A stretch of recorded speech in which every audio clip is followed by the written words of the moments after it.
morning and welcome to Cookies with Chemistry. These are my co-stars, Sara Gherardi and Nicole Lissie. Today we'll be making the carbon chocolate chip cookies and exploring the concept of limiting reactants. To wash your hands, you must first wet your hands, which you then apply soap and lather, to which you then rinse and scrub thoroughly for roughly 20 seconds. And then you have two very clean hands, which you then just need to dry, possibly with a paper towel. Prior to filming, our oven was preheated to 375 degrees Fahrenheit. Prior to the making of our cookies, we must cover our pans in parchment paper. This can be substituted for an anti-stick spray. 1 3/4 cup of sugar, 1 teaspoon of vanilla extract. Next, we need to add 1 egg. Next, we add 1 cup or 2 sticks of unsalted butter.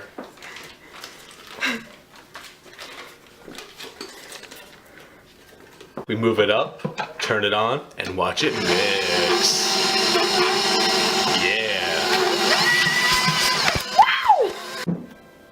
Mix until your concoction looks somewhat like this. Next, we add 1 teaspoon of baking soda, 2 1/4 cup of flour, and 1/2 teaspoon of salt to the mixture. And then we're going to add chocolate chips. You can add as many as you would like.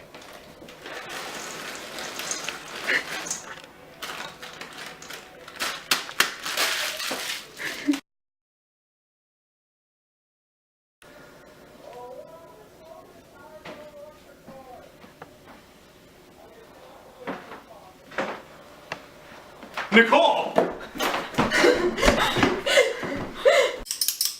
And then we need to ball up the cookies and add them to our baking sheets. Seeds? Sheets. I dropped it!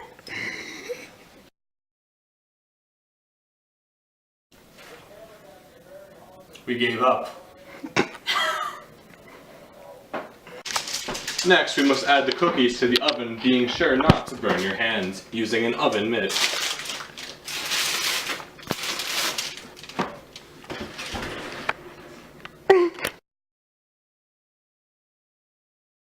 Now we can remove the cookies from the oven. Wow, would you look at those beauties? Be sure to use your oven mitts and to place them on a wire rack for cooling. Wait 10 minutes before enjoying.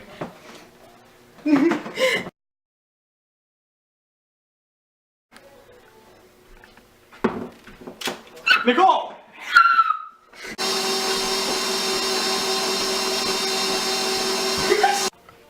For the next recipe, our limiting reactant is the butter. Everything is the same except we are only using 1/2 cup butter instead of a full cup.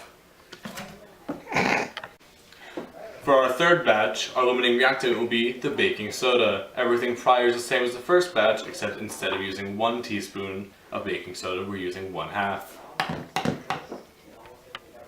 And for our last recipe, we only added 1/2 of an egg. Don't ask. Here we see the differences between the 4 different doughs. Wow. This is how the batch with the limiting reactant of butter turned out. This is how the batch with baking soda's limiting reactant turned out. Notice their lumpy exterior. And finally, these are the cookies that had the limiting reactant of an egg. As you can see, they are abnormally smooth. Wow. Each bag was then bagged and marked for your enjoyment.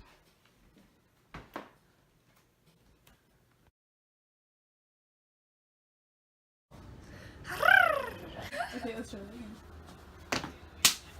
How can this experiment be connected to chemistry?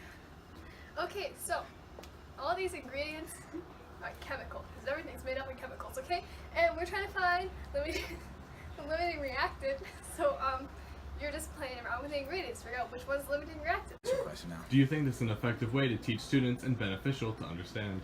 I believe it is. It's definitely a very effective way to teach limiting reactants. Manipulating a recipe to where one ingredient will run out before the other will show students an insight on how a limiting reactant can kind of persuade or affect a chemical reaction. The ingredients in baking correspond to limiting reactants in chemistry. Well, Tyler, when you perform an experiment or supervise a reaction, you're quite literally following a recipe. Baking and chemistry are proportional sciences. You can only yield as much product as you have limiting reactant available. Let me read that. You can only yield as much product as your least available reactant allows. If I were to bake 50 cookies, well, I would need 4 eggs, as well as 9 cups of flour, as well as 3 cups of sugar, and everything else in the right proportions. If I only had 3 eggs, well, I couldn't make 50 cookies, could I? Even if I had 9 cups of flour and 3 cups of sugar. Now, if I had 4 eggs, but 6 cups of flour, even if I had 3 cups of sugar, I wouldn't be able to make 50 cookies. Either can be the limiting reactant.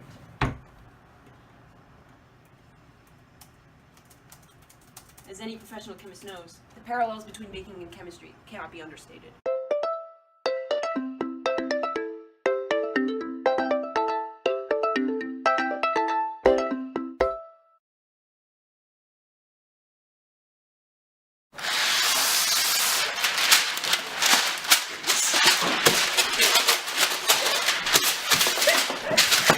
Alright.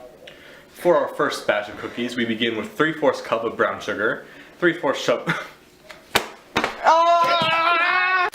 And here we see Sarah attempting to compact some brown sugar into a dry measuring cup. It is not going very well. As you can see, there's a mess on the counter. Do you wanna build a snowman? Come on, let's go and play.